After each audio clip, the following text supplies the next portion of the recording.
नमस्कार। आज हम एक समकालीन परंपरावादी विचारक है हन्ना आरेंट, उनकी चर्चा करें। देखिए, राजनीति विज्ञान के क्षेत्र में भी आप देखेंगे कि लैंगिक भेदभाव है। ले दे के और हमें मैरी वुलोस्टोनोक्राफ्ट का और हन्ना आरेंट दो ही नाम सुनने को मिलते हैं। और जब भारतीय राजनीतिक चिंतकों की चर्चा आती है तो शायद ही हमें कोई नाम सुनने को मिलता है। भले हम कमला देवी, पंडिता रमाबाई को लेके आते हैं, लेकिन वहां भी हम देखें कि परिदृश्य बहुत ज्यादा अच्छा नहीं। इसका मूल कारण ये नहीं है कि महिलाएं किसी भी मामले में पिछड़ी हुई है। इसका मूल कारण ये है कि उनको मौके नहीं मिले। यही था। अब जब देखते हैं ना, नया परिदृश्य देखते हैं, तब हमें फिर बहुत सारी कंटेम्पररी पॉलिटिकल थिंकर्स नजर आती है। चाहे वो बेटी फ्रीडन हो, कैट मिलेट हो, उस अब तो 20 है, क्योंकि अब उनको क्या मिलने लगे हैं, उसने मौका छीनना भी, मौके मिलते नहीं है। मौके औरतों को और हाशियाकृत वर्गों को तो मौके छीनने पड़ते हैं, देता कोई नहीं है, मौका छीनने पड़ते हैं ये सारी चीजें। तो हम ऐसी एक महान परंपरावादी विचारिका है हन्ना आरेंट।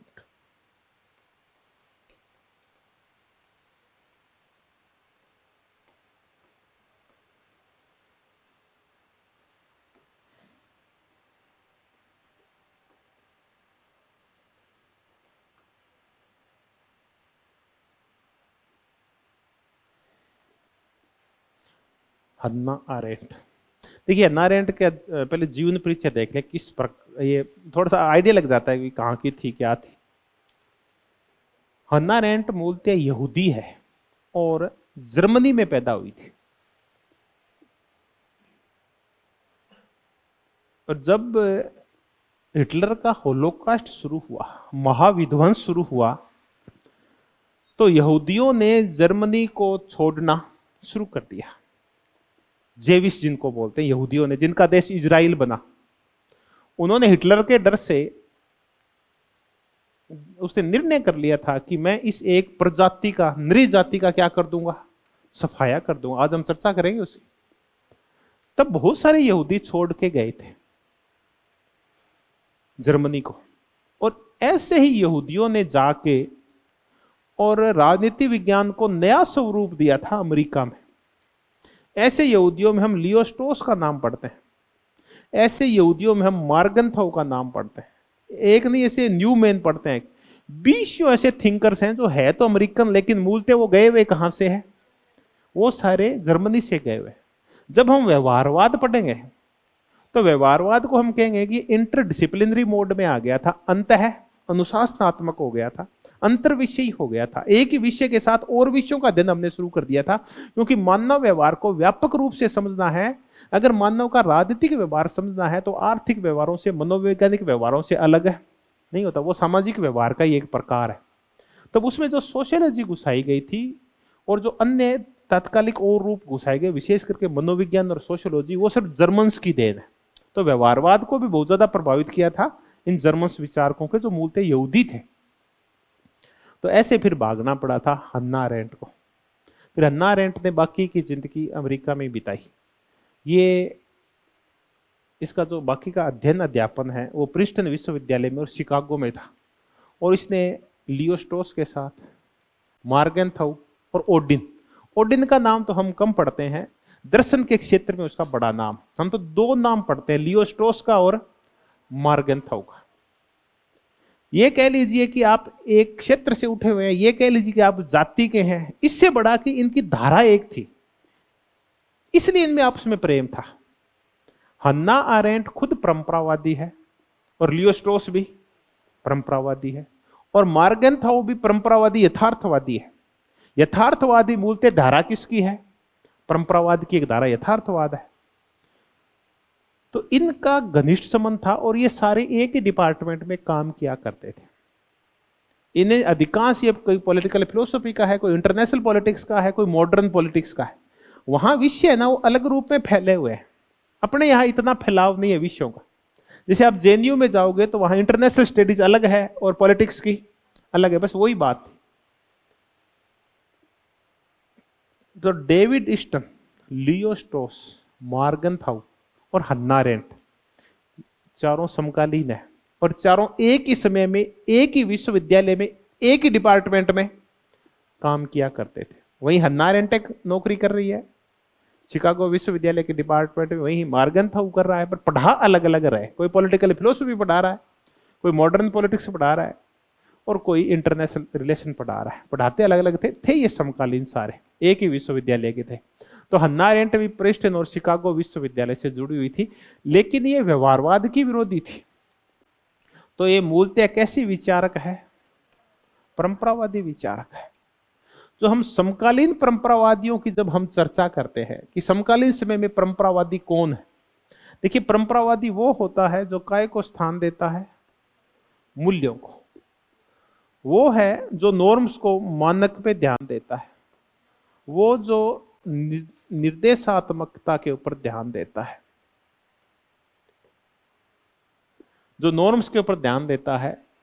निर्देश देना कि राजनीति विज्ञान का मूल काम है कि एक अच्छी सामाजिक व्यवस्था, अच्छी राजनीतिक व्यवस्था का निर्माण किससे किया जाए, इसके लिए क्या देता है? निर्देश देता है। और निर्देश देता है तो उसको अनिवार्य रूप से उसमें क्या घुसाने पड़ते हैं? अपने मूल्य। गांधी जी निर्देश दे रहे हैं कि अच्छी शासन व्यवस्था का निर्माण है, उसके लिए कुछ मानक निश्चित करने होंगे। मानक है सत्य और अहिंसा, या इनको आप क्या कह लो, ये मूल्य कह लो। सत्य और अहिंसा ये मूल्य है। इसका निर्देश दिया गांधी जी ने। कुछ अलग निर्देश है, होब्स दे रहा है, कुछ ऐसे निर्देश हैं वो रूसो दे रहा है। तो ये निर्देशात्मक होते हैं जो परंपरावादी होते हैं। ये दर्शन की ओर इनका झुकाव ज्यादा होता है, फिलोसफी की ओर। ये मुद्दों को व्यापक रूप में सोचते हैं और क्या चाहिए, क्या होना चाहिए पे बल देते हैं। बाकी चर्चाएं हम बाद में कर लेंगे कि ये हन्ना अरेंट भी परंपरावादी है। ये वैसी ही परंपरावादी है जैसी कौन है? लियो स्ट्रॉस है। इसकी खूब चर्चा करेंगे, परसों से चर्चा हो जाएगी इसकी शुरू। ऐसा ही एक व्यक्ति है juvenile, pure theory of politics, इस बार क्वेश्चन भी आया था। जुवेनल के अलावा ऐसा ही एक है वोइगली। तो ये और ये तो अमेरिकन है, ये फ्रेंच है। और एक इनमें है ब्रिटिश,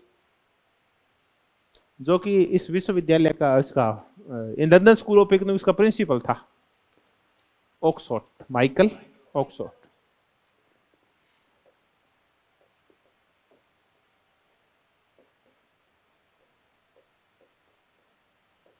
ये सारे के सारे समकालीन समय के परंपरावादी हैं। तो हम कई बार ये सोचते हैं कि परंपरावाद की जो धारा थी ना, वो कब चली थी? वो चली थी 1945 से पहले। 1945 के बाद व्यवहारवाद आ गया, आधुनिक राजनीति आ गई, विज्ञान तथ्य अनुभववाद आ गया।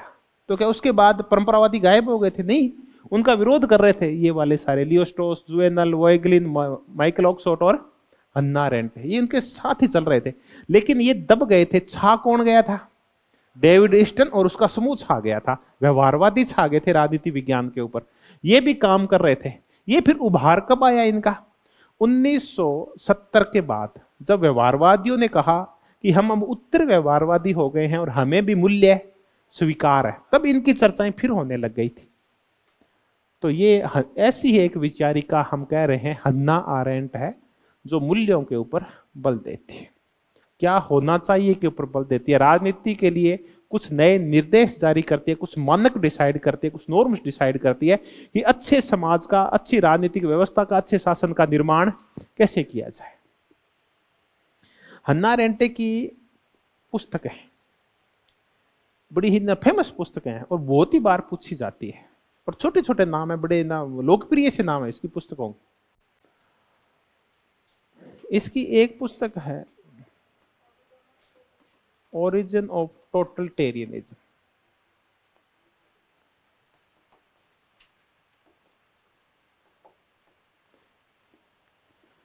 सर्वाधिकारवाद का उदय। आज हमारी जो पहली चर्चा शुरू होगी वो टोटलिटेरियनिज्म से शुरू होगी, सर्वाधिकारवाद से शुरू होगी। अब इसका समझ जाएंगे टोटलिटेरियनिज्म या सर्वाधिकारवाद होता क्या है। एक बार इसको छोड़ देते हैं। फिर इनकी एक पुस्तक है ह्यूमन कंडीशन।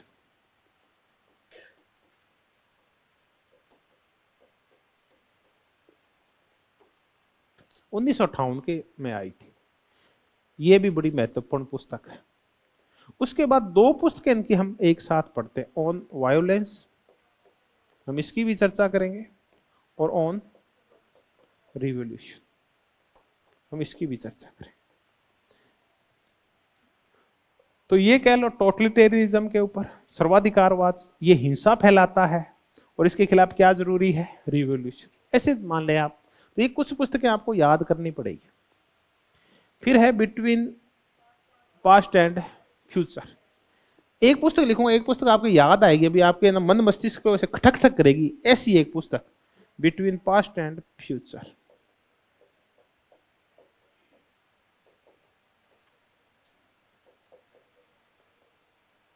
अब बताओ, ऐसी एक पुस्तक हैबरमास की है, between facts and norms, same पुस्तक है।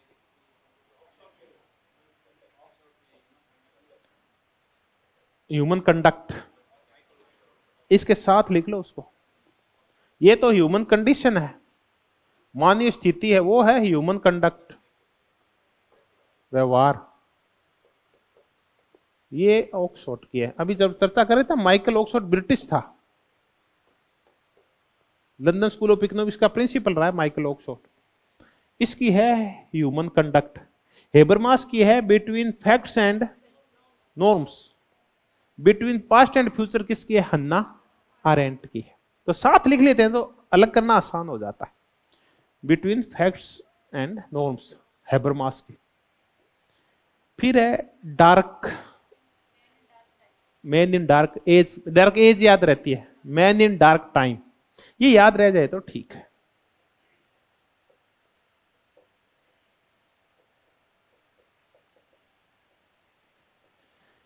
इसकी जो पुस्तकें पूछी जाती है आमतौर के ऊपर, ये चार पुस्तकें पूछी जाती है।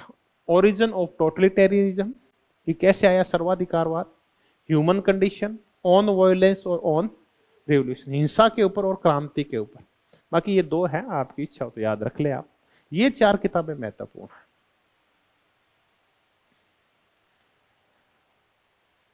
अब हम हन्ना अरेंटे को एक एक करके समझना शुरू कर देते हैं। उसी पढ़ते पढ़ते हम समझ जाएंगे कि हन्ना अरेंटे का ये सिद्धांत क्या है, सहभागिता का सिद्धांत क्या है, पार्टिसिपेशन। हम इसी को पढ़ते पढ़ते समझ जाएंगे कि ये बहुलवादिता क्या है। और एक इसमें है, वो है फिलोसॉफिकल एंथ्रोपोलॉजिकल मुद्दे क्या है। इनकी हम चर्चा तब कर लेंगे जब हम ओरिजिन ऑफ टोटलिटेरियनिज्म कर लें, तब इसकी भी चर्चा हमारे पास आ जाएगी। तो सहभागिता का सिद्धांत, बहुलवाद का सिद्धांत। सहभागिता क्या होती है, राजनीतिक गतिविधियों में सहभागिता करना, सहभागिता है सार्वजनिक गतिविधियों में भागीदारी करना। एक होती है घरेलू गतिविधियां, एक होती है सार्वजनिक गतिविधियां। इसकी बार बार चर्चा आएगी, थोड़ी देर में आप समझ जाएंगे सार्वजनिक गतिविधियां है कौन सी।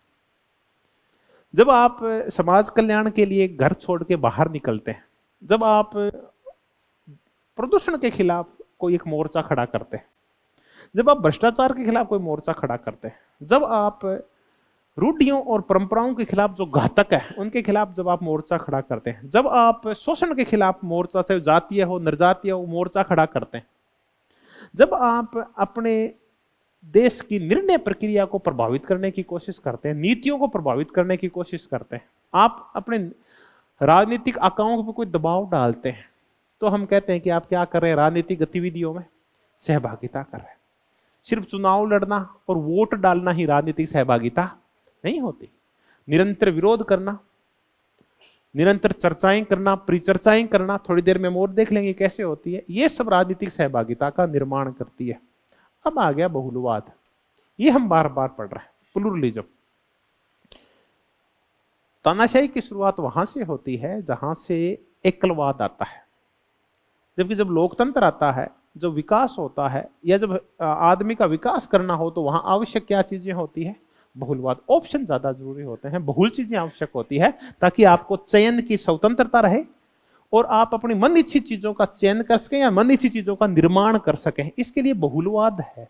तो एक चीज होती है सिंगुलर और एक होती है प्लूरल। प्लूरल में आपको बहुत सारे ऑप्शन मिलते हैं। और तीसरा जिसकी हम चर्चा कर रहे हैं वो है फिलोसॉफिकल एंथ्रोपोलॉजिकल थ्योरीज क्या है इसकी, हम इसकी भी चर्चा कर लें। हम यहां से शुरू करते हैं शुरुआत में, या हो सकता है यही पूछ लो कि निम्नलिखित में से कौन सा सिद्धांत हन्ना अरेंट से रिलेटेड नहीं है, तो कुछ भी डाल देंगे। आदर्श कथन समुदाय डाल दिया, कोई रोल्स का कोई वाक्य डाल दिया, ऐसी कोई और थ्योरी डाल दी तो वो हो सकता है। या इसमें ये डाल दिया कि सामान्य शुभ का विचार किसका है, ऐसी कोई बात डाल दी। तो वो तो हम किसकी चर्चा करें, कॉमन गुड की चर्चा या तो रूसो की करते हैं या फिर ग्रीन की करते हैं, ऐसा कुछ भी डाला जा सकता है। ये व्यापक रूप से समझेंगे, जरूरी नहीं कि इन्हीं का और बहुतों के ऐसे सिद्धांत है। हम यहां से शुरुआत करेंगे, ओरिजिन ऑफ टोटलिटेरियनिज्म, फिर इनकी चर्चा करते जाएंगे। हन्ना अरेंट का यहां से चर्चा करेंगे,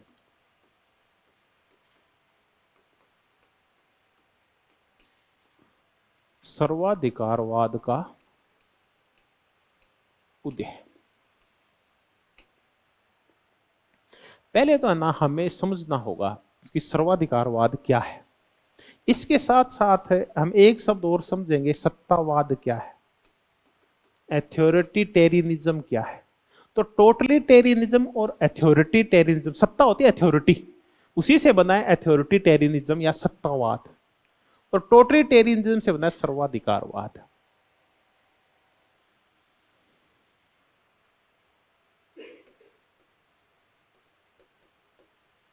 निरंकुशतावाद, टायरेनी कह लो आप इसको,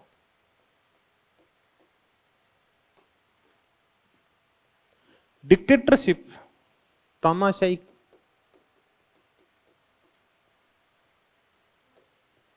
डिक्टेटरशिप तानाशाही।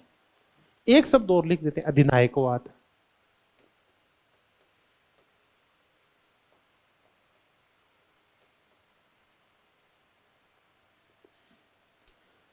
अब ये दोनों तो एक ही है, इन दोनों को डिक्टेटरशिप कहा जाता है, तानाशाही को भी और अधिनायकवाद को। इंग्लिश एक ही टर्म है, डिक्टेटरशिप। निरंकुशतावाद थोड़ा सा अलग होता है, सत्तावाद अलग होता है, सर्वाधिकारवाद अलग होता है। बस इनमें डिफरेंस क्या है? डिफरेंस है निरंकुशता की बढ़ती हुई मात्रा। अगर निरंकुशता सिर्फ राजनीतिक सत्ता तक सीमित है, निरंकुशता कहां तक सीमित है? राजनीति तक सीमित है, अन्य क्षेत्रों में कोई दखलंदाजी नहीं कर रही है। कैसे? जैसे एक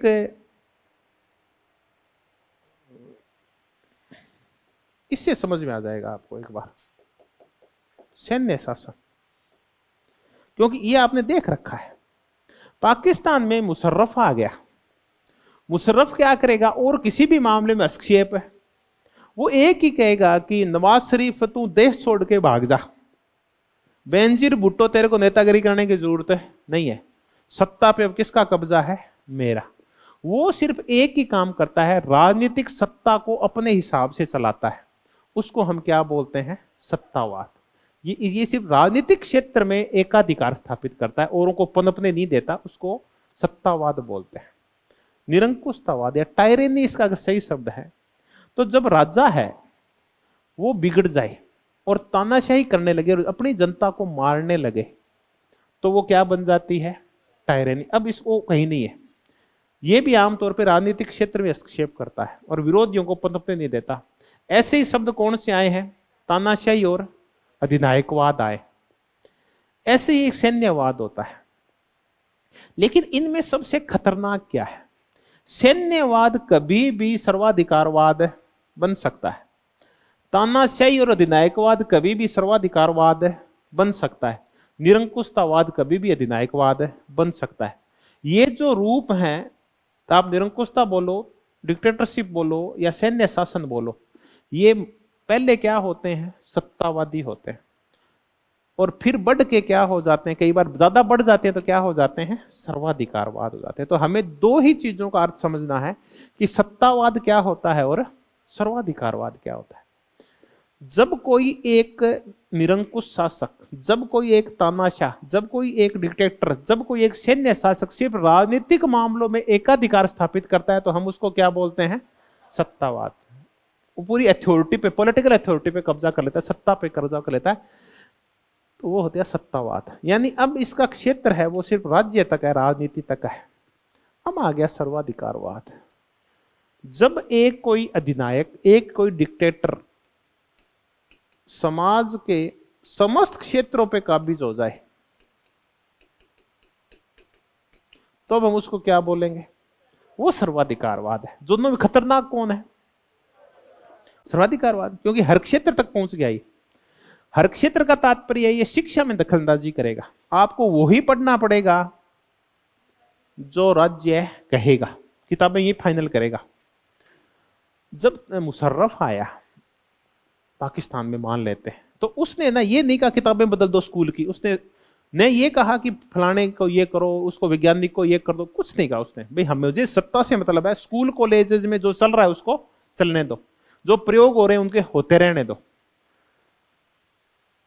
सर्वाधिकारवादी क्या करता है? शिक्षा के क्षेत्र में, धर्म के क्षेत्र में, आर्थिक क्षेत्र में, जाति के क्षेत्र में, हर क्षेत्र में दखलंदाजी करता है। उसको हम क्या बोलते हैं? सर्वाधिकारवाद। तो जब सत्तावाद खतरनाक हो गया, हर क्षेत्र में दखलंदाजी करने लगे, तो उसको क्या बोलेंगे? सर्वाधिकारवाद। अब धर्म किसकी जय जयकार करेगा? वो राज्य शासक की जय जयकार। शिक्षा में किसके बारे में पढ़ाया जाएगा? उसके बारे में पढ़ाया जाएगा, शासक के बारे में पढ़ाया जाएगा। अर्थव्यवस्था पे काबिज कौन होगा? वो शासक होगा। उसी से पूछ के बाजार चलेगा, कैसे चलाना। समाज की रूढ़ियां, समाज की परंपराएं, समाज के रीति रिवाज, यहां तक कि कौन समाज में क्या पैदा करेगा संतान के रूप में, ये तक डिसाइड कर देते हैं। जब प्लेटो ये कहता है चोरी चुपके से कि ब्रिड अच्छी पैदा करनी है, तो जो भी दिव्यांग बच्चे हो उनको यूनान की पहाड़ी के काम फेंक दो, उस टाइप। तब हम कहते हैं कि वो कैसा विचारक है, जो डिसाइड कर रहा है लोगों के जीवन को, जो डिसाइड कर रहा है कि कौन पुरुष किसी स्त्री के साथ संबंध रखेगा, यहां तक डिसाइड कर दिए जाते हैं। तब हम कहते हैं कैसे शासन आ जाते हैं? सर्वाधिकारवादी। विचार के क्षेत्र में, मीडिया के क्षेत्र में, धर्म, जाति, नरजाति, हर क्षेत्र में हस्तक्षेप होता है, सर्वाधिकारवाद है। अब हम समझ गए हैं कि सर्वाधिकारवाद है क्या। अब हम इसके उदाहरण देखेंगे, फिर हम इसके कारण देखेंगे। सर्वाधिकारवाद का हम अर्थ समझ गए हैं कि समाज के प्रत्येक क्षेत्र में हस्तक्षेप किया जाता है राज सत्ता के द्वारा, राज्य के द्वारा, शासक के द्वारा, तो वो सर्वाधिकारवाद है। टोटल मतलब समस्त क्षेत्रों के अंदर। अब हम इसके उदाहरण देखेंगे। उदाहरण क्या है? तो हन्ना अरेंट कहती है इसके दो उदाहरण है। एक उदाहरण है हिटलर का नाजीवाद, और दूसरा है यूएसएसआर यानी सोवियत संघ में चल रहा स्टालिनवाद। ये दो सर्वाधिकारवाद के उदाहरण है। क्वेश्चन तैयार हो गया। तो फिर मुसोलिनी का जो फांसीवाद है और ख्रुश्चेव है, ब्रेजनेव है, वो कहां गए? माओ कहां गया? वो नहीं है। तो ये हन्ना अरेंट कहती है कि फांसीवाद, माओवाद की चर्चा नहीं की। उसके बाद कौन सा? ख्रुश्चेव या स्टालिन के बाद वाले शासक, ये सत्तावादी तो हैं लेकिन सर्वाधिकारवादी नहीं। सर्वाधिकारवादी दो ही हैं, नाजीवाद और स्टालिनवाद। इटली के मुसोलिनी वाला फांसीवाद और ख्रुश्चेव वाला साम्यवाद सर्वाधिकारवाद नहीं है। सत्तावाद जरूर हो सकते हैं। तो माओवाद क्या है? चलो बताओ। माओवाद सत्तावाद है। वो हर क्षेत्र हस्तक्षेप नहीं करता। कुल मिला के कहना किसका है? हन्ना अरेंट का। वो इन दो को ही मानती है। अब हम देखेंगे कि इस सर्वाधिकारवाद का उदय क्यों होता है। तो ये कहता है नाजीवाद और स्टालिनवाद, इनके पनपने का जो मुख्य आधार है वो क्या है? विचारधारा है, आइडियोलॉजी है। ये पैदा करती है सर्वाधिकारवाद को। अब ये आइडियोलॉजी करती क्या है, हम पहले इसकी चर्चा करेंगे। आइडियोलॉजी, इसकी एक निश्चित शब्दावली है। जब हम आइडियोलॉजी मैं करवाऊंगा आपको, क्योंकि नेट जेआरएफ में है, कहीं आ भी जाती है काम में, तब मैं आपको बताऊंगा कि देशुदैत ट्रेसी क्या बोलता है आइडियोलॉजी के बारे में। पीछे हम करके जा चुके हैं कि कार्ल मार्क्स क्या बोला था आइडियोलॉजी के बारे में, ग्रामसी क्या बोला था आइडियोलॉजी के बारे में, लेनिन क्या बोला था आइडियोलॉजी के बारे में, और हम किसकी चर्चा कर रहे हैं, हन्ना अरेंट क्या बोलती है कि ये एक झूठी या फॉल्स एक वैज्ञानिक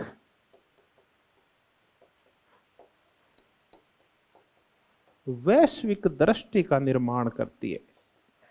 इतनी शब्द है, सूडो साइंटिफिक वर्ल्ड व्यू का निर्माण करती है। ये शब्दावली याद रखना, शब्दावली को अंडरलाइन कर लो भी, कि हन्ना अरेंट ने ये जो शब्द है किसके लिए कहे हैं कि ये झूठी या मिथ्या सूडो वैज्ञानिक वैश्विक दृष्टि या सूडो साइंटिफिक वर्ल्ड व्यू। अब पहले तो शब्दावली को समझें क्या कह रहा है कि विचारधारा ना ऐसे विचारों का एक समूह होता है जो हमारे अंदर एक दृष्टि पैदा करता है, सोचने का एक समझ पैदा करता है, हमारे अंदर लुक पैदा करता है कि हम एक देखें कैसे, किसी भी चीज को देखें कैसे। अब देखने की दृष्टि होती है अलग अलग, आप कहते हैं दृष्टि एक ही होती, नहीं होती। बीजेपी के शासन को क्या सभी लोग एक ही तरीके से देख रहे हैं क्या? नहीं देख रहे। आरएसएस को क्या सभी लोग एक ही तरीके से देखते हैं क्या? नहीं। उदारवादी अलग तरीके से देखता है, रूढ़िवादी अलग तरीके से, अल्पसंख्यक उसको अलग तरीके से देखता है, नारियां उसको अलग तरीके से देखती है, आदिवासी उसको अलग तरीके से देखते हैं, उच्च जाति नीची जाति वालों को अलग तरीके से देखते हैं। तो ये है सबकी देखने की दृष्टि क्या होती है, अलग अलग होती है। अब ये आपके अंदर झूठी वैज्ञानिक वैश्विक दृष्टि पैदा करता है। अब आ गया वैश्विक। वैश्विक का तात्पर्य है कि ये कहता है कि ये दृष्टि इतनी व्यापक होती है कि संसार की हर एक घटना का, हर एक चीज को समझने का आधार पूरे संसार में वो कौन होती है? विचारधारा। और ये और कहती है कि आपके मस्तिष्क में ऐसे बैठ जाते हैं जैसे कैसे विचार बैठे हुए हैं, वैज्ञानिक विचार बैठे हुए। एक आदमी, चलो आपसे आप पढ़ लिए, आपने ज्योग्राफी बहुत ही अच्छी तरह से पढ़ी, और ज्योग्राफी पढ़ने के बाद आपको एक रूढ़िवादी व्यक्ति मिला, वो पूछा भूकंप कैसे आया था? तो आपने कहा भूकंप इसलिए आया था कि प्लेटें जिन पे पृथ्वी टिकी हुई है वो पलायन करी, वो टकराई आपस में, तो भूकंप आ गया। तो नहीं ऐसा नहीं हुआ था, ये जिस सांड के सर के सींग पे जो खड़ी थी पृथ्वी, उसने खा जाई उसको ऐसे, तो उसने क्या किया? चिरल आया, तो पृथ्वी पे क्या आया? भूकंप आया। आप मान लोगे क्या? नहीं मानोगे, कितना ही सिखा दो, क्योंकि आपको ये पढ़ा रखा है बार बार। आप एक वैज्ञानिक दृष्टि पैदा कर दी गई है कि पृथ्वी ये रही प्लेटों पे टिकी हुई, ये प्लेटें गति कर रही है और प्लेटें आपस में टकरा रही है, ये क्या आ रहे हैं? भूकंप। ये प्लेटों के किनारे यहाँ हिमालय की साइड में है, इसलिए किनारे ज्यादा टकराते हैं, इसलिए वहां भूकंप ज्यादा आते हैं। अब आप में ये कैसी दृष्टि है? वैज्ञानिक दृष्टि है। ऐसे ही विचारधारा आप में क्या करती है? ऐसी वैज्ञानिकता घुसा देती है। आप कहते हैं इससे सच्चा तो कुछ है ही नहीं, बाकी सब चीजें क्या है? झूठी है। ऐसे विचार पैदा कर देती है, जबकि होती क्या है? ये झूठी होती है। तो एक मिथ्या वैज्ञानिक वैश्विक दृष्टिकोण पैदा करती है विचारधारा। अब ये कैसे पैदा करती है? तो कहता है कि नाजीवाद है, ये कौन सी विचारधारा का सहारा लेता है? निर्जातीय विचारधारा का। और स्टालिनवाद है, ये काय का सहारा लेता है? वर्गीय विचारधारा का। ठीक है। आप जो जातीय अहम का शिकार है, आप में से होते हैं कई जातीय अहम का शिकार, वो ना अपने आप को ऐसे प्योर आर्य मानते हैं या विशिष्ट जाति का है, हम तो मार्शल कौम है। इसका तात्पर्य आपके दिमाग में घुसा हुआ है कि कुछ कौमें डरपोक होती है और कुछ कौमें मार्शल होती है, और ये एक साइंटिफिक विचार है कि कुछ डरपोक और कुछ मार्शल होते हैं, जबकि हमने देखा होता मौका पड़ने पे सारे मार्शल होते हैं। ठीक है। अब आप में क्या किया गया? हिटलर ने क्या किया? जर्मन्स के मन में कौन सी श्रेष्ठता घुसा दी? नरजातीय विचार घुसा दिए। कहां से शुरू किया? कि इस धरती के ऊपर जो शुरुआती शासक जातियां थी वो आर्य थे। आर्य नाम पड़ा कहां से? श्रेष्ठता से। उनको ज्ञान सबसे जाता था, उन्होंने पूरी धरती को रोंद दिया। वो लंबे तकड़े 6 फुट के हुआ करते थे, रंग उनका गोरा हुआ करता था, आंखें उनकी नीली हुआ करती थी। वो हमेशा ही एक जगह पे टिक के नहीं रहते थे, क्योंकि एक आर्य दूसरे आर्य से बहुत दूर रहता है, क्योंकि दोनों में बहुत ज्यादा आग होती है, तो वो लंबे चौड़े क्षेत्रों में राज किया करते थे। ऐसे करके और उसने नरजातीय, वो बहुत ही विद्वान होते हैं, बहुत ही लड़ोके होते हैं, वो बिल्कुल वीर होते हैं, ऐसे करके हजारों गुणगान किए जर्मन्स जाति के बारे में, उनको आर्य कह के। तो आप जब ये बार बार ये चीजें उनको पढ़ाओगे तो उनमें कौन से भाव पैदा हो जाएंगे? नरजातीय श्रेष्ठता के भाव पैदा हो जाए। आप खुद देख लो, ये जातीय श्रेष्ठता के जो भाव हैं वो आपके बचपन से भरने शुरू होते हैं। भरा तो चूहे को देखे भाग गया तो क्षत्रिय का बेटा है, तो छिपकली से डरता है तो क्षत्रिय का बेटा है। ऐसे करते करते आप में क्या भरे जाते हैं? वीरता के भाव, श्रेष्ठता के भाव। ऐसे ही नरजातीयता के भाव भरे गए, और यह कहा गया कि एक जो नरजाति यहां रहती है वो है यहूदी, जेविस। वो डरपोक होते हैं, वो जोक होते हैं, वो खून चूसते हैं, वो ब्याजखोर होते हैं।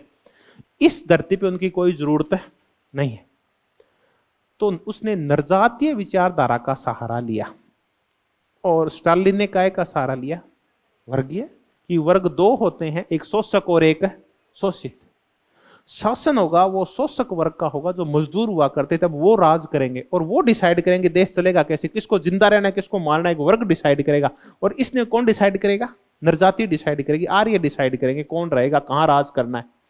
ऐसे करके और झूठा एक वैज्ञानिक वैश्विक दृष्टिकोण पैदा किया गया नाजीवाद के द्वारा और स्टालिन के द्वारा।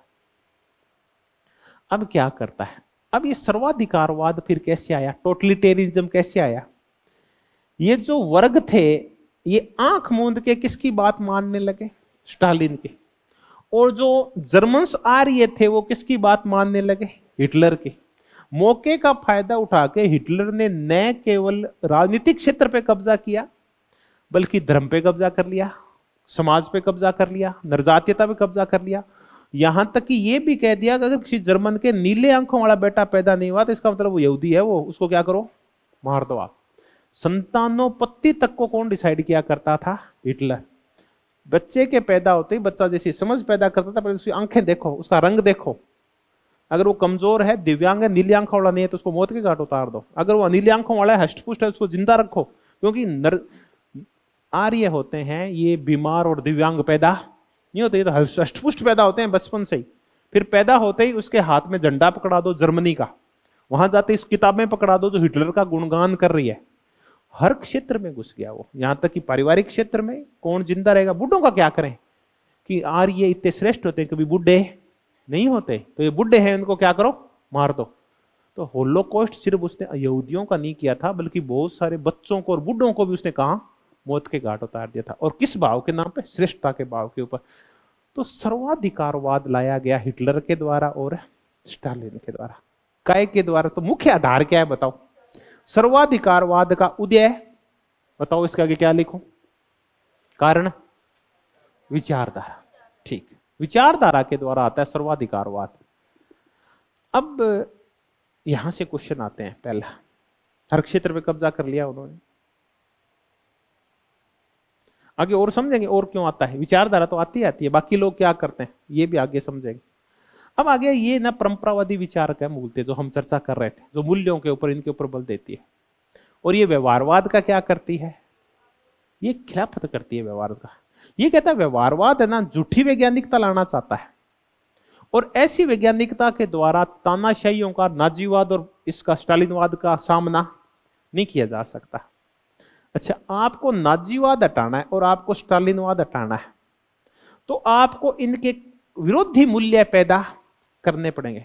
नाजीवाद की नरजातीय श्रेष्ठता का विरोधी मूल्य क्या है बताओ? कि कोई भी जाति श्रेष्ठ नहीं होती, सारे ही माँ और बाप से पैदा होते, तो सारे लोग क्या होते हैं? समान। नरजातीय श्रेष्ठता एक झूठा विचार है, ये मूल्य पैदा करना पड़ेगा आपको, नरजातीय समानता का मूल्य। और इन्होंने कौन सा मूल्य पैदा किया? नरजातीय असमानता का मूल्य पैदा किया। आपको वर्गीय विचारधारा के खिलाफ काम करना होगा, आपको स्वतंत्रता के मूल्य, विचार अभिव्यक्ति के मूल्य, ऐसे मूल्यों को आगे लाना होगा।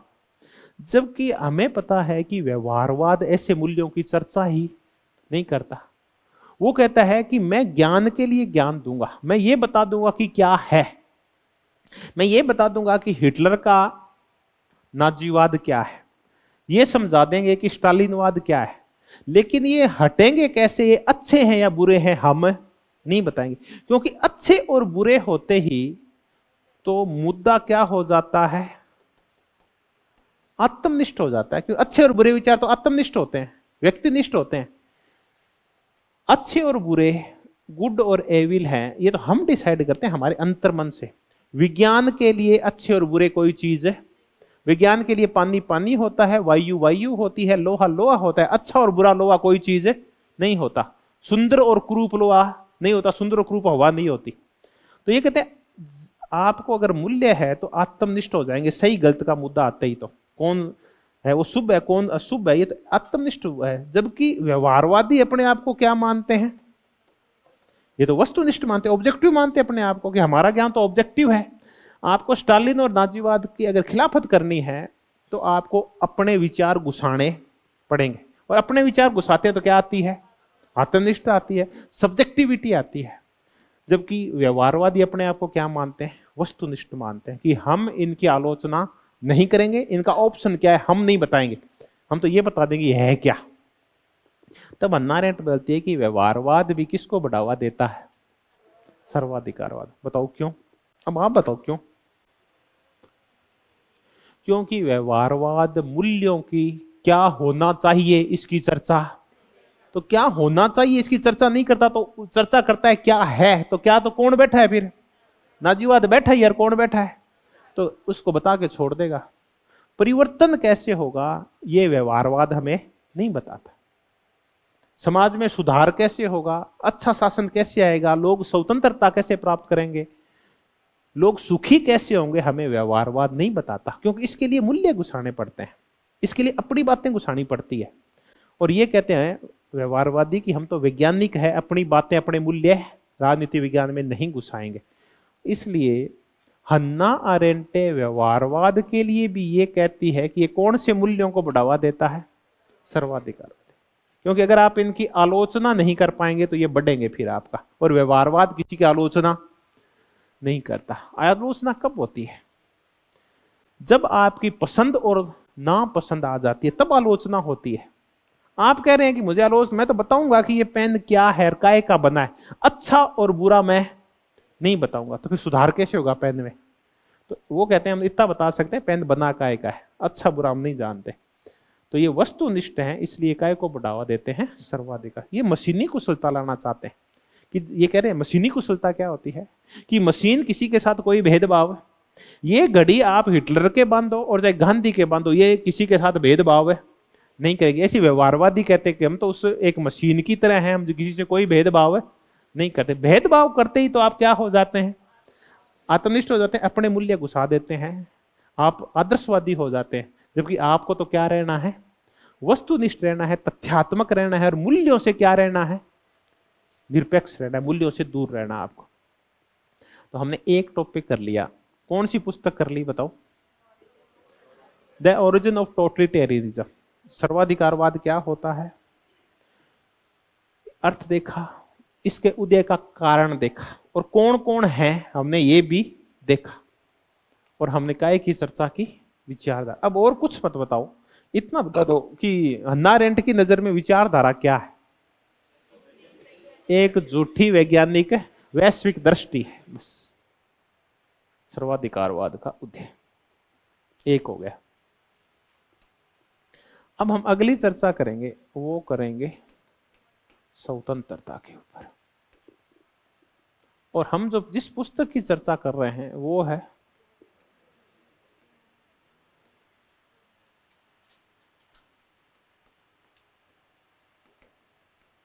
ह्यूमन कंडीशन, मानव की स्थिति, 1958 में पुस्तक आई थी। ह्यूमन कंडीशन को हम समझे उससे पहले हमें दो क्षेत्रों को समझना होगा। ये कहता है कि समाज में दो क्षेत्र होते हैं,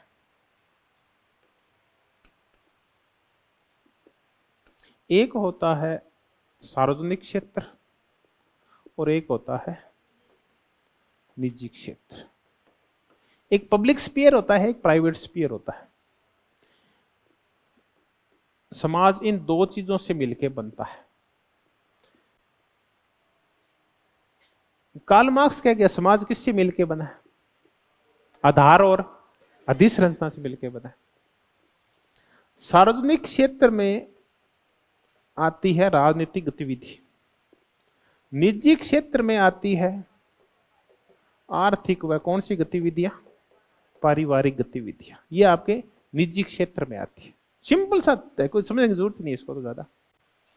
ये कहता है कि अगर आपको सार्वजनिक क्षेत्र को समझना है तो आपको कहां चलना पड़ेगा? यूनान। आपको पोलिस में चलना पड़ेगा। आपको पोलिस नहीं छोड़ा, आपको तो एथेंस चलना पड़ेगा। और एथेंस भी कौन सा? अरस्तु वाला या सुकरात वाला ले लो, चाहे जहां जब लोकतंत्र आ गया था पेरिक्लीज के बाद वाला। ये एथेंस में देखो, वहां के लोग दो क्षेत्रों को अलग अलग जानते थे। एक वहां सार्वजनिक क्षेत्र था और दूसरा निजी क्षेत्र था। सार्वजनिक क्षेत्र में नागरिक आते थे। ये नागरिक राजनीतिक गतिविधियों में सक्रिय भागीदारी करते थे, विधायिका के कार्यों में भाग लेते थे और न्यायपालिका के कार्यों में भाग लेते थे। सद्गुणी होते थे, इनके पास अवकाश होता था और ये सार्वजनिक भलाई के लिए बढ़ चढ़ के काम किया करते थे कि दूसरों की भलाई कैसे करें हम। तो जब हम दूसरों की भलाई के लिए घर से बाहर निकल के और समाज के अन्य क्षेत्रों में काम करते तो वो कौन सा क्षेत्र हो गया? एथेंस के लोग दोनों क्षेत्रों को अलग अलग रखते थे। किस किस को? सार्वजनिक और निजी को। इसलिए वहां के लोग सुखी थे। दूसरा आ गया निजी क्षेत्र, जिसमें आर्थिक और पारिवारिक गतिविधियां आती है। और ये कौन से युग में है? आधुनिक जो युग है, जब से उदारवाद कह लो ये आया है, चाहे समाजवाद आया होगा। अब हुआ क्या है कि आधुनिक युग में आते ही हमने सार्वजनिक और निजी क्षेत्र को अलग नहीं रखा, बल्कि इनको क्या कर दिया है? एक कर दिया है। अब चूंकि एक कर दिया है तो हमारे मस्तिष्क के ऊपर हावी हो गया है कौन सी गतिविधियां? आर्थिक गतिविधियां हावी हो गई है। हमारे ऊपर भोगवाद हावी हो गया है, हमारे ऊपर उपभोक्तावाद हावी हो गया है, हमारे ऊपर तकनीक हावी हो गई है, हमारे ऊपर बाजार हावी हो गया है। और हम सिर्फ किसके बारे में सोचने लगे हैं? खुद के बारे में। मानवता का कल्याण कैसे होगा हम सोच नहीं पा रहे। चलिए अब चलते हैं। एथेंस के नागरिक जुटे और नागरिक जुट के और इस मुद्दे पे चर्चा करने लगे कि पर्यावरण प्रदूषण हो रहा है, हम क्या करें। तो वो कहेंगे कि पर्यावरण प्रदूषण का देखो मूल कारण क्या है। तो कि मूल कारण ये है कि हम सब जो घरों के अंदर फालतू का चूल्हा जला रहे हैं ना, उसकी वजह से पर्यावरण प्रदूषण हो रहा है। तो वो कहेंगे चलो ऐसा करते हैं, अपन इस चूल्हे को बंद कर देते हैं, कई चीजों को कच्चा खाना ही क्या कर देते हैं? शुरू कर देते हैं। इससे सबका भला होगा, इससे हमारे जो बाकी लोग उनका भी भला होगा और हम सबका भी भला होगा। वो निर्णय कर लेंगे। सेम निर्णय आपको आधुनिक युग में करना है। आधुनिक युग में करना है कि पर्यावरण प्रदूषण हो रहा है, धुएं की मात्रा कम करनी है, सीएफसी कम करनी है, कार्बन डाइऑक्साइड कम करनी है, कोयला कम जलाना है आपको, और एसी और फ्रिज बंद करने हैं। तो क्योटो प्रोटोकॉल हुआ ग्रीन हाउस गैसों को रोकने के लिए। ट्रंप आया, मैं तो नहीं मानता। वो बोला, चीन बोला तू नहीं मानता तो हम भी, तू मरेगा तो हम भी मर जाएंगे। तो क्या हम सबके बारे में सोच रहे हैं? क्या नहीं सोच रहे। ट्रंप से पूछा तू क्यों नहीं कर रहा यार, दिक्कत क्या है तेरे ग्रीन हाउस गैसों से? कि दिक्कत ये है कि मेरे जो अमेरिका के नागरिक है उनको आदत पड़ चुकी है एसी में और फ्रिज के साथ रहने की, उनको बड़ी बड़ी गाड़ियां चलाने की आदत पड़ चुकी है। अगर मैंने इन चीजों पे प्रतिबंध लगाया तो उनको अपनी लाइफस्टाइल बदलनी पड़ेगी। और अमेरिकन हैं अपनी लाइफस्टाइल बदलेंगे नहीं, वो तो ऐसे जीवन जिएंगे, मस्त जीवन जिएंगे, खाएंगे पिएंगे और मौज करेंगे और फुल भोग करेंगे। खाओ पियो ऐश करो मित्रों, पेड़ काटो, पर्यावरण प्रदूषण करो, कुछ भी करो। हम पर्यावरण प्रदूषण पर रोक लगाने के लिए गरीबी का वर्ण, हम तो ऐसी फैक्ट्रियां चलाएंगे, ऐसी नदियों को गंदा करेंगे, ऐसे समुद्र में मछलियां मारेंगे, हम तो सब कुछ ऐसा ही करेंगे। अगर हमने ये चीजें रोक दी तो हम गरीब हो जाएंगे। अब आप ये कहें कि देखिए नदियां गंदी हो गई है, नहरें गंदी हो गई है, समुद्र को विषैला कर दिया है, कर कौन रहे हैं? वो फैक्ट्रियां जो इनके किनारे लगी हुई है, वो सीधे का सीधा सारी चीज कहां डालती है? उसके अंदर डालती है, नदी और नहरों के अंदर सीधा ही डालती है, अपना सीधा ही कचरा वहां डालती है। जो फैक्ट्रियां उनसे को रहे, फैक्ट्रियां बंद कर रहे हैं, सारे लोग मर रहे हैं। क्योंकि फैक्ट्रियां बंद करते ही बेरोजगारी आ जाएगी, और बेरोजगारी आते ही देश की आर्थिक स्थिति बिगड़ जाएगी। तो अब है ना, हमारे ऊपर कौन सा क्षेत्र हावी हो गया है? हम जानते नहीं हैं कि सार्वजनिक क्षेत्र में लोगों की भलाई की जाती है और निजी क्षेत्र में सब भलाई की जाती है, और सारा मुद्दा इस सब भलाई के ऊपर और सब स्वार्थ के ऊपर केंद्रित हो गया है। तो अब हम भेद करना भूल गए हैं किस किस में, सार्वजनिक क्षेत्र में और निजी क्षेत्र में। इसलिए हमारे अंदर भोगवाद, आर्थिक गतिविधियां और क्षुद्र स्वार्थ हावी हो गए। और ये कौन से युग में हो रहा है? आधुनिक युग में हो रहा है। ये एथेंस में तो ऐसा नहीं होता था। फिर ये आगे कहती है कि एक व्यक्ति है ना, वो 3 प्रकार की गतिविधियां करता है। इसमें कई बार क्वेश्चन पूछा जाता है। अभी स्वतंत्रता देखें, स्वतंत्रता क्या है, अब इसकी भी चर्चा करेंगे हम।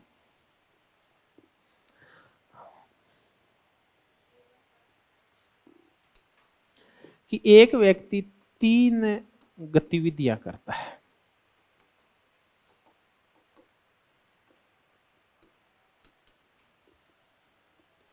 एक वो लेबर करता है, श्रम करता है, ये सबसे घटिया गतिविधि, कोई कर लेता है इसको। दूसरा वो वर्क करता है, और तीसरा वो एक्शन करता है। लेबर करता है यानी श्रम करता है, वो पसीना बहाता है। इसके लिए वो क्या करता है? वो अपने स्वार्थ पूर्ति के लिए काम करता है, अपने सिर्फ भौतिक स्वार्थ पूरे करता है। मेरे घर पे आटा आ जाए, मेरे घर पे सब्जी आ जाए, मेरा घर बड़ा बन जाए, मेरी कार आ जाए, मोटरसाइकिल आ जाए, एसी आ जाए। ये कौन सी गतिविधि है? लेबर गतिविधि है। दूसरा होता है वर्क, ये मध्य स्तरीय गतिविधि है। इसमें कलाकार और शिल्पकार आते हैं। ये खुद के आनंद के लिए भी और औरों के आनंद के लिए काम करते हैं। जैसे इसमें क्या होगा, एक वो हुसैन होगा जो चित्र बनाता है, उसके चित्र से 2 फायदे होंगे। एक तो उसको खुद को आनंद मिलेगा, और दूसरा जो देखेगा उसको भी आनंद मिलेगा। तो इसमें सिर्फ और सिर्फ किसका भला देखा जाता है? ये भौतिक गतिविधियां हैं, ये कलात्मक गतिविधियां हैं जो हमारी सभ्यता को आगे बढ़ाती है। अच्छे घर बनाना, अच्छी सड़कें बनाना, अच्छे पुल बनाना, अच्छी पेंटिंग बनाना, अच्छी फिल्में बनाना, अच्छा साहित्य लिखना, उसमें दोनों को आनंद आता है। इसमें निजी और दूसरा दोनों के बारे में सोचा जाता है। ये सबसे श्रेष्ठ गतिविधि है। इसमें व्यक्ति किसका भला सोचता है? सबका भला सोचता है। इसमें खुद की भलाई वो नहीं सोचता, वो औरों की भलाई होगी तो मेरी भी भलाई हो जाएगी। एक्शन है, ये श्रेष्ठ गतिविधि है। अब पहले तो हमें यह देखना होगा कि ये एक्शन होता कहां है। एक्शन करता है अरस्तु का नागरिक। समझ में आ गया? क्या करता है नागरिक? सार्वजनिक गतिविधियों में, सार्वजनिक कल्याण की गतिविधियों में कॉमन गुड के लिए सक्रिय भागीदारी करता है। ठीक है। और ये एक्शन कहां दिखाई देता है? जब रूसो की सामान्य इच्छा का निर्माण होता है तो प्रत्येक नागरिक उसमें भाग लेता है। तो वो क्या कर रहा है? एक्शन कर रहा है। जब कॉमन गुड के बारे में सोचता है, ग्रीन वाला कॉमन गुड, तो वो क्या कर रहा है? वो एक्शन कर रहा है। इसके लिए आपको सक्रिय भागीदारी करनी पड़ेगी। तो ये जो एक्शन है ना, ये दरअसल कौन से क्षेत्र में किया जाता है बताओ?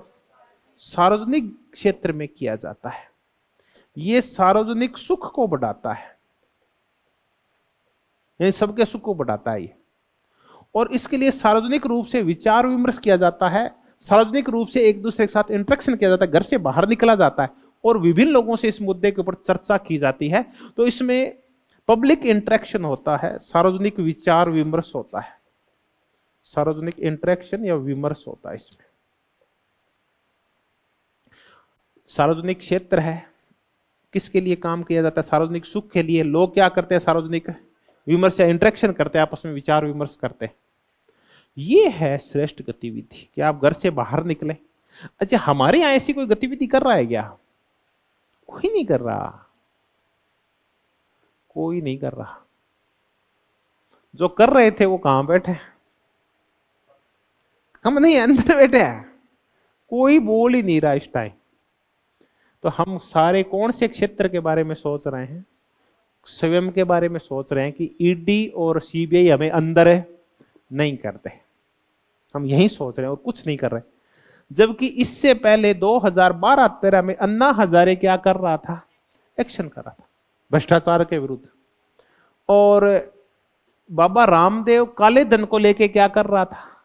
वो थी सार्वजनिक गतिविधियां जब आप सबकी भलाई के लिए काम करते हैं। लेकिन हमने देखा कि दरअसल वो कर क्या रहे थे, पता नहीं वो क्या लेबर कर रहे थे दरअसल, मुझे तो ये लग रहा है। क्योंकि अगर ऐसा ही होता तो आज भी वो सक्रिय रहते, काला धन आज भी समाप्त नहीं और भ्रष्टाचार आज भी समाप्त है, लेकिन वो बंदे गायब हो गए दो। चलिए कोई बात नहीं, आज भी कुछ लोग हैं जो लगे हुए हैं, एक्शन कर रहे हैं। तो कुल मिला के मैं आपको समझाना चाह रहा था कि एक्शन होता क्या है, ये होता है। तो अब हमें पता है कि अगर आपको स्वतंत्र रहना है तो आपको कौन से क्षेत्र में काम करना होगा? सार्वजनिक क्षेत्र में काम करना होगा। अगर आपने सार्वजनिक क्षेत्र में काम नहीं किया तो जो सर्वाधिकारवाद आएगा वो आपकी स्वतंत्रता को छीन लेगा। ठीक है, अब अपन वापस हिटलर के पास चलते हैं कि हिटलर का जो सर्वाधिकारवाद आया उसने क्या छीन ली? स्वतंत्रता से, नागरिकों की समस्त स्वतंत्रता उसने छीन ली। वो छीनी क्यों, बताओ? गलती किसकी थी? गलती यहूदियों की नहीं थी, गलती जर्मन्स की थी, जिन्होंने आंख मूंद के किस पे विश्वास किया? हिटलर की बातों पे। और हिटलर जब गलत कर रहा था तो उसका विरोध नहीं किया। वो सोचे हमारा घर थोड़ी जल रहा है, घर किसके जल रहे हैं? यहूदियों के। और एक दिन देखा कि इसका दुष्परिणाम और दंड किसको भुगतना पड़ा? पूरी जर्मनी को भुगतना पड़ा था। तो हम गड़बड़ कब होती है? जब हम क्या नहीं करते? एक्शन। तब हमारी स्वतंत्रता छीन ली जाती है और तब टोटलिटेरिज्म पैदा होता है। तो आप भी ज्यादा कुछ नहीं तो हन्ना अरेंटे के छोटे से मुद्दे को जरूर समझे कि जहां कुछ भी गलत हो रहा है, चाहे हमारे पड़ोस में हो रहा है, चाहे मोहल्ले में हो रहा है, हमें उसका सामूहिक रूप से क्या करना होता है? विरोध करना होता है। आप सही बताएं कि आधुनिक युग में हम होते क्या जा रहे हैं? मेरी सेमिनार है, घर से चला, रास्ते में एक्सीडेंट हो गया, या रास्ते में किसी बहन बेटी के साथ है कोई सीटी मारा है, कुछ कह रहा है, वो उसका विरोध कर रही है, वो उसके साथ झगड़ा कर रहा है। मेरा पहला दायित्व तो क्या बनता है कि उस चीज का क्या करूं? मैं विरोध करूं। जबकि मैं क्या करता हूं? लेबर करता हूं। भाग के काम मरने दो रहे, ये तो चलता रहता है यार, इसको छोड़ो। अपने वहां देखेंगे, अपने बच्चे आए आज, अपने जोड़ेंगे उसको। तो हम दरअसल करते क्या है? लेबर करते हैं। हम क्या नहीं करते?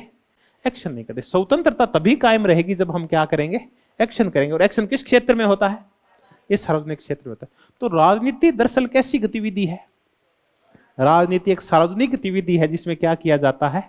अब हमें समझ लिया कि सार्वजनिक क्षेत्र में क्या आती है? राजनीति। छोटी सी परिभाषा है कि राजनीति एक सार्वजनिक गतिविधि है। कौन कह के गया है? हन्ना अरेंटे कह के गई। छोटा सा वाक्य, राजनीति एक सार्वजनिक गतिविधि है, सार्वजनिक सुख के लिए काम करती है। और ऐसे एक्शन आपको एथेंस में दिखाई देंगे। हमें समझ में आ गया, यहां तक मुद्दा समझ में आ गया। हम स्वतंत्र कब रह पाते हैं? जब लेबर और वर्क की बजाय श्रेष्ठ गतिविधि कौन सी करें? एक्शन करें। अब हम हेबरमास के पास चलते हैं। क्या कह रहा था वो? उसने एक पब्लिक स्फीयर का देखा होगा, सार्वजनिक क्षेत्र का विचार था ना उसका, पब्लिक स्फीयर। हेबरमास का सार्वजनिक क्षेत्र आपको अच्छी तरह याद आ रहा होगा। फिर वो बोला सिविल सोसाइटी किस क्षेत्र में काम करती है? सार्वजनिक क्षेत्र में। सिविल सोसाइटी सार्वजनिक क्षेत्र में जाके और जनता की भलाई के लिए काम करती है। जो काम राज्य नहीं कर पाता, सरकार नहीं कर पाती, वो काम कौन करती है? फिर सिविल सोसाइटी करती है। ठीक है, वो हमने देखा, उसका सार्वजनिक क्षेत्र देखा, सिविल सोसाइटी की चर्चा की। फिर हमने नव सामाजिक आंदोलनों की चर्चा की थी। ये जो नारियों के आंदोलन है, पर्यावरण संरक्षण के जो आंदोलन है, ये नरजातीयता के खिलाफ आंदोलन है, शांतिवादी जो आंदोलन है, परमाणु बमों के खिलाफ जो आंदोलन है, ये जो दलितों के आंदोलन है, ये WTO और 1990 के बाद के किसानों के जो आंदोलन है बाजार के खिलाफ, ये सारे नवीन आंदोलन है, ये न्यू सोशल मूवमेंट्स है। और ये सारे कौन से क्षेत्र की गतिविधियां हैं? अच्छा बताओ, ऐसी गतिविधि पिछले 2-3 साल में आपने कहीं देखी है क्या? ये सारे जो दिल्ली के चारों ओर किसान बैठे थे, ये क्या कर रहे थे? ये एक्शन कर रहे थे। अगर ये लेबर कर रहे होते तो क्या कर रहे होते बताओ? ये अपने खेतों में काम कर रहे होंगे। तो दिल्ली के चारों ओर जो डेरा डाला था वो कौन सी गतिविधि थी? ये सार्वजनिक भलाई के लिए था। अभी सब किसानों का भला होगा, और किसानों का भला होगा तो उपभोक्ताओं का भला होगा जो उन किसानों का पैदा किया हुआ खाते हैं। तो वो एक्शन है, ये था एक्शन। तो हमने किसकी चर्चा की? स्वतंत्रता की, ह्यूमन कंडीशन पे। इस पे क्वेश्चन आए हुए हैं, आप देख लेना। तो 3 प्रकार की, लेबर, वर्क और एक्शन। स्वतंत्रता का हनन तब होता है, सर्वाधिकारवाद तब आता है, हिटलर के नरजातीयता तब पनपती है, स्टालिन जैसे लोग तब मजबूत होते हैं जब लोग क्या करना छोड़ देते हैं, एक्शन करना छोड़ देते हैं। अपने देश में धीरे धीरे कौन सी गतिविधि बढ़ रही है और कौन सी कम हो रही है? आप खुद देखो, गुजरातियों में ना एक इन तीनों में से एक गतिविधि ज्यादा पाई जाती है, बताओ कौन सी? लेबर बहुत पाया जाता है। क्या नहीं पाया जाता गुजरातियों में? एक्शन नहीं पाया जाता। ये धीरे धीरे हम सबकी आदत हो रही है। आप खुद देखेंगे कि शहरों में लेबर ज्यादा होता है और गांवों में एक्शन ज्यादा होता है, क्योंकि अभी उनके अंदर मानवता और सार्वजनिक कल्याण के भाव मरे नहीं है। ये है कारण। तो हमने देखा एक्शन क्या होता है, हमने स्वतंत्रता की चर्चा की। ये है तो स्वतंत्रता क्या है? क्या है स्वतंत्रता? सार्वजनिक क्षेत्र के अंदर सार्वजनिक कल्याण के लिए, सार्वजनिक सुख के लिए सार्वजनिक विमर्श करना ही क्या है? स्वतंत्रता है। तभी हम स्वतंत्र रह पाएंगे, तभी हम स्वतंत्र होते हैं। अगर आप ये काम नहीं कर रहे हैं तो बताओ आप क्या है? तब आप प्रतंत्र है। कौन से क्षेत्र के प्रतंत्र है? निजी क्षेत्र के। आप आर्थिक काम करें, घरेलू काम करें, अपने बच्चों के लिए काम करें, अपने परिवार के लिए काम करें, समाज के लिए कुछ भी नहीं कर रहे हैं तो आप सिर्फ लेबर कर रहे हैं और आप प्रतंत्रता का काम कर रहे हैं। ज्यादा कुछ चर्चा करने की जरूरत नहीं। सेम बातें इससे पहले अरस्तु कह के चला गया है। उससे पूछा गया कि तू बता पोलिस क्या है? तो बोला पोलिस का तरह कायोनिया है, और ये ऐसा कायोनिया है जो किसका? ये उन लोगों का है जो फ्री लोग हैं, ठीक है, स्वतंत्र लोगों का समुदाय होता है पोलिस। स्वतंत्र लोगों का समुदाय। देखो मैं सब, उससे पूछा गया कि पोलिस क्या है, तो वो क्या बोला? स्वतंत्र लोगों का समुदाय, कायोनिया ऑफ फ्री पीपल्स, ये है पोलिस, स्वतंत्र लोग। अब ये बताओ स्वतंत्र लोग कौन थे? बताओ वह जो नागरिक थे ना, उनके लिए वो कह रहा है, वो कौन थे? वो थे स्वतंत्र लोग। बताओ वो स्वतंत्र क्यों थे? क्योंकि उनके पास अवकाश था। वो घरेलू कार्यों के दास नहीं थे, उनके आर्थिक मुद्दे उन पे हावी नहीं थे, इन सब चीजों से ऊपर उठे हुए थे। उनके पास खूब अवकाश था, संपत्ति थी, दास थी, सब कुछ था। तो ये स्वतंत्र लोगों का समुदाय था, उनका राज्य था। बस ऐसी स्वतंत्रता की चर्चा कौन कर रही है? हन्ना अरेंट कर रही है। अब हमने एक चीज देखा कि राजनीति कैसी गतिविधि है, एक सार्वजनिक गतिविधि है। तो ये कहता है कि अगर ये कहती है कि इस मामले में मेरा प्रेरणा स्रोत कौन है, तो वो कहता है कि मेरा प्रेरणा स्रोत कौन है? अरस्तु है। अरस्तु हमें बता के गया था कि नागरिक कौन हो सकता है, नागरिकता के कर्तव्य क्या है। अब ये बोली कि जो नागरिकता के आधार है वो कितना अच्छा डिसाइड करके गया था अरस्तु। हम कहते हैं कि नागरिक वो होगा जिसने इस देश में जन्म लिया है, नागरिक वो होगा जिसके माँ बाप ने इस देश में जन्म लिया है, नागरिक वो होगा जो 15 साल से इस देश में रह रहा है, नागरिक वो होगा जिसका इस देश के साथ खून का संबंध है, नागरिक वो होगा। आज मैं पढ़ रहा था इजराइल के बारे में कि इजराइल का नागरिक कौन बन सकता है, कि इजराइल का नागरिक वो बन सकता है जो किसी भी देश का रहने वाला हो, उसकी जाति यहूदी होनी चाहिए, वो कहां का नागरिक बन जाएगा? अपने आप ही इजराइल का। तो ये बोले ये आधार नहीं होते नागरिकता के। नागरिकता जाति, धर्म, निवास, ये आधार नहीं होते। तो क्या क्या होना चाहिए? नागरिक किस आधार पे बनने चाहिए? नागरिक बनने चाहिए एक्शन के आधार पे। नागरिक बनने चाहिए सार्वजनिक क्षेत्र में भागीदारी के आधार पे, कि जो भागीदारी नहीं कर रहे हैं वो नागरिक नहीं है। तो देखिए अरस्तु से सीखा। तो अरस्तु की जो नागरिकता है दरअसल वो कैसी नागरिकता है?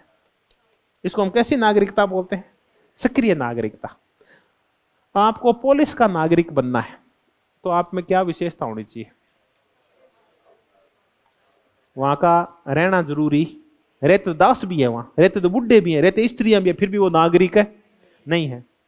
तो एक ही चीज जरूरी है, वो है सक्रियता, सार्वजनिक मामलों में सक्रियता। इसी से कौन प्रभावित है? हन्ना अरेंट। तो इसके ऊपर बहुत ज्यादा प्रभाव किसका है? अरस्तु का। ये अरस्तु से इसलिए क्या होता है कि हम जब सार्वजनिक गतिविधियों में भाग लेते हैं, हम जब सक्रिय नागरिक होते हैं, तो इससे फर्क क्या पड़ता है कि इससे ना आनंद आता है। सार्वजनिक जब गतिविधियों में भाग लेते हैं तो आपका दायरा, आपकी बुद्धि क्या हो जाती है? व्यापक हो जाती है। ये आनंद की अनुभूति कराती है। इससे ना आप सौ को पहचानने लगते हैं। सौ के पहचान का तात्पर्य है कि पहले आप अपने आप को एक कूपमंडूक समझते हैं कि मैं सिर्फ क्या अपने 2 बेटे को, अपनी पत्नी, बस यही मेरा क्षेत्र है। लेकिन जैसे अब उससे बाहर निकलते हैं तब आपको पता चलता है यार कि मैं तो बहुत ही उदात्त भाव वाला, बड़ी सोच वाला व्यक्ति था। मैं सिर्फ अपने परिवार का नहीं बल्कि पूरे समाज का भी भला कर सकता हूं। अब देख दो भाई कितना आनंद आता होगा जब अन्ना हजारे आंदोलन चलाया करता था, क्योंकि वो खुद के लिए नहीं काम कर रहा था, किसके लिए कर रहा था? औरों के लिए। हमने कहा कि ये ना इसके जो नर्मदा वाली, नर्मदा मेधा पाटकर, आपको मेधा पाटकर ने क्या कर दिया, कौन सी तोप सिंह बन गई। मोदी ने देखते ही देखते और बांध की ऊंचाई बढ़ा दी और मेधा पाटकर से देखती रह गई। आपने क्या कर लिया था? आपने क्या कर लिया? मेधा पाटकर का नाम पढ़ रहे हैं हम कितने सालों से, हजारों लाखों लोग जानते हैं, और मेधा पाटकर जाती है तो लोग उसके सम्मान में क्या होते हैं? खड़े होते हैं। तो उसने अपने सौ को पहचान लिया कि हम अपने सौ का कितना ज्यादा विस्तार कर सकते हैं। ये निजी क्षेत्र में नहीं कर सकते, ये सब कौन से क्षेत्र में कर सकते हैं? हम कौन से क्षेत्र में भाग लेते हैं? सार्वजनिक क्षेत्र में भाग लेते हैं। चाहे फिर अरुणा राय हो, कि अरुणा राय ने क्या कर लिया, तो अरुणा राय के साथ 50 कलेक्टर और 50 एसपी बने थे। अरुणा राय और बंकर राय छोड़ के आगे पूरा देश जानता है, आधा एक संसार जानता है, लेकिन इसके साथ कलेक्टर एसपी बने थे, उनको कोई नहीं जानता। उन्होंने सिर्फ लेबर किया, एक्शन है नहीं किया। जब इन्होंने आरटीए पता नहीं कौन कौन सा चला के और लाखों लोगों का कल्याण कर दिया इन लोगों ने। तो ये होता है एक्शन। ये तब आता है जब आप क्या होते हैं? सार्वजनिक क्षेत्र से सक्रिय होते हैं। तो बड़े जरूरी है राजनीति में भाग लेना, बड़ा जरूरी है सार्वजनिक गतिविधियों में भाग लेना। इससे आनंद आता है, हम दूसरों का कल्याण कर पाते हैं, हन्ना अरेंट ये कहती है, और हम सौ का विस्तार कर पाते हैं और खुद के बारे में भी व्यापक सोच कर पाते हैं, अपनी दक्षता का प्रदर्शन कर पाते हैं, अपनी महानता को दिखा पाते हैं। अब मैं आज कोई मेरे एक परिचित आए हुए थे, वो परिचित आए हुए थे तो ऐसी चर्चा चल पड़ी किसी एक XYZ आदमी की। वो बोला कि वो आदमी है ना, जब ऐसे गाड़ी वाड़ी लेके निकलता है ना, तो जो उसके स्टूडेंट है ना उसे घबराते हैं। वो कॉलेज में पढ़ाते हैं, वो धरना भी देते हैं, तो बाग जाते हैं यहाँ वहाँ। अच्छा, मुझको उसके बच्चे भी उससे डरते हैं क्या? कि वो नहीं डरते, उसकी पत्नी तो उससे बिल्कुल भी नहीं डरती। तो आप निजी क्षेत्र में महानता नहीं दिखा सकते, वहां तो आपको अपनी अर्धांगनी से डरना ही पड़ेगा। आप अपनी महानता का प्रदर्शन कहाँ कर सकते हैं? घर से बाहर जाके कर सकते हैं। आप क्या सोच रहे हैं? मैं पिछले कितने घंटे से बोल रहा हूँ, 2-2.5 घंटे से बोल रहा हूँ, आप सुन रहे हैं। मेरी पत्नी 1 मिनट मेरी बात नहीं सुनती। तो आप सही बताओ, महानता का और दक्षता का प्रदर्शन कौन से क्षेत्र में कर सकते हो आप? सार्वजनिक क्षेत्र है। इसलिए ध्यान रखो कौन से क्षेत्र में जाओ। हाँ, वहां तो घर पे तो बोल लो ही मत आप। तो मैंने इससे अच्छे तरीके से मैं नहीं समझा सकता आपको।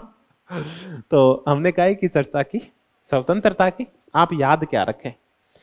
निजी क्षेत्र, सार्वजनिक क्षेत्र दो क्या होते हैं ये याद रखें। नंबर 1, व्यक्ति कितने प्रकार की गतिविधियां करता है? 3 प्रकार की। कौन सी मध्यम है, कौन सी निम्न है और कौन सी श्रेष्ठ है? श्रेष्ठ गतिविधि राजनीति है। अब वो तो देखो ये क्या कह गया था, अरस्तु ये कह गया था कि सबसे श्रेष्ठ गतिविधि राजनीति है। इसलिए राजनीति के बारे में जो शास्त्र हमें ज्ञान दे रहा है वो क्या है? वो मास्टर साइंस है, वो स्रोत साइंस है, वो शिखरस्थ साइंस है, वो आर्किटेक्टोनिक साइंस है। ये सारे शब्द बोल के गया वो। तो सेम बातें हेर फेर के साथ आधुनिक युग में कौन कह रही है? हन्ना अरेंट कह रही है। अरस्तु वाली सारी बातें ये कह रही। तो हमने ये सारी चर्चाएं की। और एक छोटी सी लाइन है कि राजनीति कैसी गतिविधि है? सार्वजनिक गतिविधि है, जो कौन से क्षेत्र में की जाती है?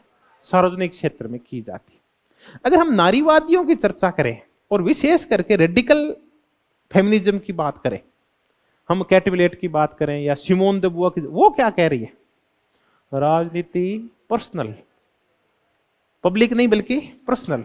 हमारा जो शोषण होता है वो सार्वजनिक क्षेत्र में नहीं होता, वो कहती है कार्यस्थलों पे नहीं होता, स्कूल्स में नहीं होता, ये विधायिका के अंदर बैठे नहीं होता, कहाँ होता है? घर के अंदर होता है। वो अलग कह रही है। और हन्ना अरेंट अलग है। हन्ना अरेंट के लिए राजनीति अलग अर्थ में है और कैट विलेट के लिए और उनका वो लैंगिकीय राजनीति कर रही है। ये सार्वजनिक चर्चाएं कर रही है, सबकी चर्चाएं कर रही है। तो हमने ये मुद्दा देखा कि राजनीति एक सार्वजनिक गतिविधि है। अब हम छोटी सी चर्चा एक और करेंगे कि इसका तात्पर्य कि व्यक्ति को निजी क्षेत्र में काम नहीं करना चाहिए। कौन से क्षेत्र में काम करना चाहिए? सार्वजनिक क्षेत्र में। तो हन्ना अरेंट कहती है नहीं, ऐसा नहीं है। हन्ना अरेंट कहती है दोनों ही क्षेत्र जरूरी है, निजी क्षेत्र भी और सार्वजनिक क्षेत्र। दोनों है तो अलग अलग, लेकिन एक व्यक्ति के सही विकास के लिए दोनों क्षेत्रों में भागीदारी जरूरी है। आप दोनों क्षेत्रों में समन्वय बना के रखें तब आपका सही विकास होगा। वो कहता है अगर आप सिर्फ निजी क्षेत्र में डूब गए तो आपका कभी भी पूर्ण विकास नहीं हो सकता, क्योंकि घर के दायरे से बाहर नहीं निकलोगे तो आप कुएं के मेंढक हैं, आप बहुत कुछ सीख नहीं पाओगे। तो अगर आपको अपनी बुद्धि को व्यापक करना है, पूर्ण विकास करना है, तो आपको घर तो छोड़ के कौन से क्षेत्र में आना पड़ेगा? सार्वजनिक क्षेत्र में। आप घर जाते ही नहीं और हमेशा ही कौन से क्षेत्र में काम करते हैं? सार्वजनिक क्षेत्र में काम करते हैं, तो भी आप अपने दृष्टिकोण का बहुत ज्यादा विकास नहीं कर पाते, क्योंकि कई चीजें आपको सिर्फ कौन सा क्षेत्र सिखा पाता है? निजी क्षेत्र सिखा पाता है। ये कहता है कि निजी क्षेत्र में जो आपको प्रेम मिलता है, निजी क्षेत्र में जो आपको समर्पण मिलता है, और निजी क्षेत्र में जो आपको सत्यता मिलती है, वो आपको सार्वजनिक क्षेत्र में नहीं मिलती। क्योंकि यहां प्रेम बहुत ही कॉन्क्रीट रूप में मिलता है। आपके बेटे बेटी, पत्ते पत्नी, माँ बाप है, ये आपके लिए जान लड़ा देते हैं, या आपके लिए सारे ऑर्गन्स दान कर देते हैं, जबकि सार्वजनिक क्षेत्र में ऐसा नहीं होता। इतना ज्यादा त्याग और बलिदान नहीं पाया जाता जितना त्याग और बलिदान किस क्षेत्र में पाया जाता है? तो ये प्राप्त करने के लिए आपको कौन से क्षेत्र में आना पड़ेगा? निजी क्षेत्र में। दूसरा ये कहता है कि सार्वजनिक क्षेत्र में इनके अलावा एक गड़बड़ और होती है, इसमें फ्लक्चुएशन बहुत आते हैं, ये कभी भी स्थिर नहीं रहता, इसमें अप डाउन बहुत आते रहते हैं। अच्छा भला राह चल रहा था, सुकरात को मार दिया। अच्छा भला राह चल रहा था, अरस्तु पढ़ा रहा था, सत्ता परिवर्तित हुई, अरस्तु को भागना पड़ा। तो इसमें ना फ्लक्चुएशन इतने ज्यादा आते हैं, उतार चढ़ाव इतने आते हैं कि व्यक्ति इतने उतार चढ़ावों को सहन नहीं कर पाता। व्यक्ति एक दिन ये चाहता है कि उसका जीवन क्या हो जाए? स्थिर हो जाए। आप खुद देखेंगे कि पहले जब हम जवान होते हैं, महिला और पुरुष, और पैरों पे खड़े हो जाते हैं और थोड़ा सा वेस्टर्न कल्चर के, तो हम कहते हैं शादी नहीं करेंगे यार, शादी एक क्या चीज है, बोरिंग चीज, लिव इन में रहेंगे। आज एक्स के साथ, परसों वाई के साथ, उसके दिन जेड के साथ। फिर जब आप उम्र दराज हो जाते हैं, फिर कहते हैं यार ये नहीं है, सब झूठ बोलते हैं एक दूसरे से। एक समर्पित सा एक जीवन साथी, उसी के साथ पूरा जीवन गुजार देंगे। तो व्यक्ति है ना, इतनी उथल पुथल होती है सार्वजनिक क्षेत्र में कि वो क्या ढूंढने लगता है? स्थायित्व ढूंढने लगता है। और स्थायित्व उसको कहाँ मिलता है? निजी क्षेत्र में उथल पुथल नहीं होती ज्यादा, यहाँ लगभग स्थायित्व रहता है। तो कहता सार्वजनिक क्षेत्र में एक छोटी सी कमी ये भी पाई जाती है कि यहाँ उथल पुथल ज्यादा होती है, जब निजी क्षेत्र में स्थायित्व पाया जाता है।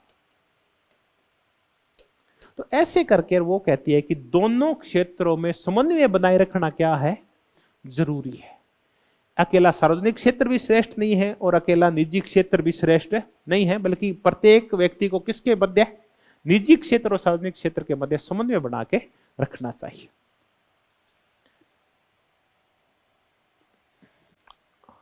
अब हम एक मजेदार चर्चा करेंगे। अभी हमने दो पुस्तकों की चर्चा की।